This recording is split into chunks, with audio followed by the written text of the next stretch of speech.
অয়ন মুখার্জির রামায়ণ ছবিটি মুক্তির অপেক্ষায় রয়েছেন দর্শক। ইতিমধ্যেই প্রকাশ্যে এসেছে ছবিটি বিভিন্ন চরিত্রের লুক এবং একই সঙ্গে ছবির ফার্স্ট লুক। এবার শোনা যাচ্ছে রণবীরের সঙ্গে এই ছবিতে অমিতাভ বচ্চনও থাকবেন। তার দরাজ কণ্ঠস্বরের মাধ্যমেই শুরু হবে এই ছবি। অভিনয়ের পাশাপাশি তার কণ্ঠস্বরের অনুরাগী সংখ্যাও কম নয়। বিভিন্ন সময়ে বলিউডের বিভিন্ন ছবিতে তার গলায় শুনতে শুনতে একইভাবে এগিয়েছে ছবির গল্প। একইভাবে সেখানেও তার গলা শুনতে পেয়েছিলেন দর্শক। এবার সেভাবেই আরও একবার তার কণ্ঠস্বরকেই ব্রহ্মাস্ত্র হিসাবে ব্যবহার করা হবে। তার কণ্ঠ দিয়েই নাকি শুরু হবে মেগা বাজেটের রামায়ণ।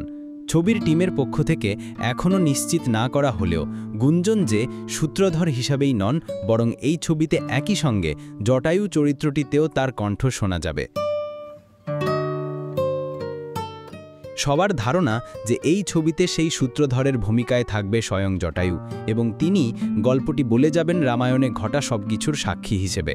তাই এই খবরে দর্শক যে বেশ কৌতূহলী তা বলার অপেক্ষা রাখে না। এখন অপেক্ষা ছবির টিমের পক্ষ থেকে এই খবরে শিলমোহর দেওয়ার।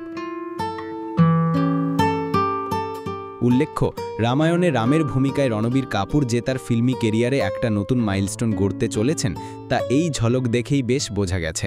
বিগ বাজেটের এ ছবিতে আরও অভিনয় করছেন বলিউডের সানি দেওয়াল, পাশাপাশি কেজিএফ স্টার যশ, বিজয় সেতুপতি, সাই পল্লবী প্রমুখ। বিনোদনের আরও খবর জানতে সাবস্ক্রাইব করে চোখ রাখুন গ্রিন ভিউ ইউটিউব চ্যানেলে।